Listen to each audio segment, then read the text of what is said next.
इस ढंग से अगर भाषा में विकृति आ जाए तो इसका तो सम्यक जवाब देना आवश्यक है राजनीति में कि भारतीय जनता पार्टी अब कार्यकर्ता आधारित पार्टी नहीं रही। यह तो स्पष्ट हो गया। पहले यह अवधारणा थी कि राष्ट्रीय स्वयंसेवक संघ से प्रशिक्षण प्राप्त करके वैसे ही लोग को नेतृत्व मिलता है, लेकिन ये तो मोदी शाह का भाजपा है, तरह तरह के लोग आ रहे हैं।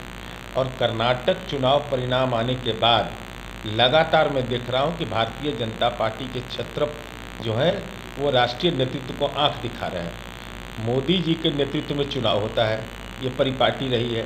2015 में भी हारे थे मोदी जी के नेतृत्व में। अभी कह रहे हैं कि नहीं फला के नेतृत्व में चुनाव होगा, तो इसका मतलब मोदी और नरेंद्र मोदी और अमित शाह की राजनीति में औकात बताई जा रही है। नमस्कार, आप देख रहे हैं 4 PM बिहार और मैं हूं अभिषेक मिश्रा।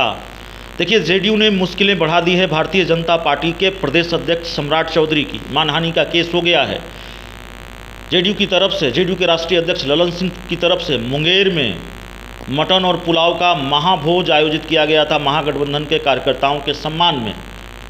और सम्राट चौधरी को इस भोज के बारे में यह कहना महंगा पड़ गया है कि इसमें शराब परोसी गई। अब मामला अदालत तक पहुंच गया है। हमारे साथ जेडीयू के कद्दावर नेता, पार्टी के मुख्य प्रवक्ता नीरज कुमार हैं। सर, टेंशन बढ़ा दी आपने बीजेपी के अध्यक्ष की।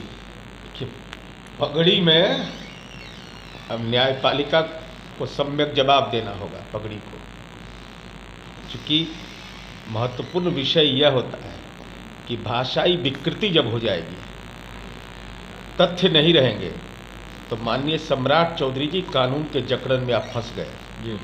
न्यायपालिका के सक्षम कानून है और इस बात का एहसास होना चाहिए कि माननीय सर्वोच्च न्यायालय के निर्देश के आलोक में MP MLA पर जो भी मामले आते हैं उसकी त्वरित सुनवाई होती है।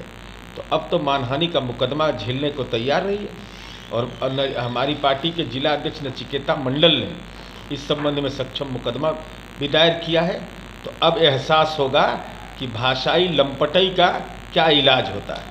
जो एक्टिविटी है इस पूरे मामले पर जेडीयू की, उससे लगता है कि जेडीयू छोड़ने वाली नहीं है। नहीं, क्यों छोड़ेगा भाई? इस ढंग से अगर भाषा में विकृति आ जाए तो इसका तो सम्यक जवाब देना आवश्यक है राजनीति में।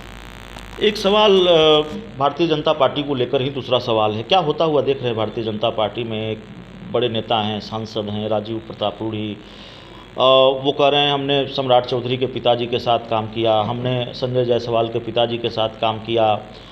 उनके तमाम बयान, वो कहते हैं 2025 में नेतृत्व हम ही करेंगे। क्या होगा? कि भारतीय जनता पार्टी अब कार्यकर्ता आधारित पार्टी नहीं रही। यह तो स्पष्ट हो गया। पहले यह अवधारणा थी कि राष्ट्रीय स्वयंसेवक संघ से प्रशिक्षण प्राप्त करके वैसे ही लोग को नेतृत्व मिलता है, लेकिन ये तो मोदी शाह का भाजपा है, तरह तरह के लोग आ रहे हैं। और कर्नाटक चुनाव परिणाम आने के बाद लगातार मैं देख रहा हूं कि भारतीय जनता पार्टी के छत्रप जो हैं वो राष्ट्रीय नेतृत्व को आंख दिखा रहे हैं। मोदी जी के नेतृत्व में चुनाव होता है, ये परिपाटी रही है। 2015 में भी हारे थे मोदी जी के नेतृत्व में। अभी कह रहे हैं कि नहीं फला के नेतृत्व में चुनाव होगा, तो इसका मतलब मोदी और नरेंद्र मोदी और अमित शाह की राजनीति में औकात बताई जा रही है। एक आखिरी सवाल होगा सर, बिहार में विपक्षी दलों की बैठक है 23 जून को, और एक बड़ी जानकारी जो जेडीयू की तरफ से दी गई कि अरविंद केजरीवाल हों, उद्धव ठाकरे हों, राहुल गांधी हों, मल्लिकार्जुन खड़गे हों, ममता बनर्जी हों, तमाम बड़े नेताओं ने सहमति दे दी है आने को लेकर।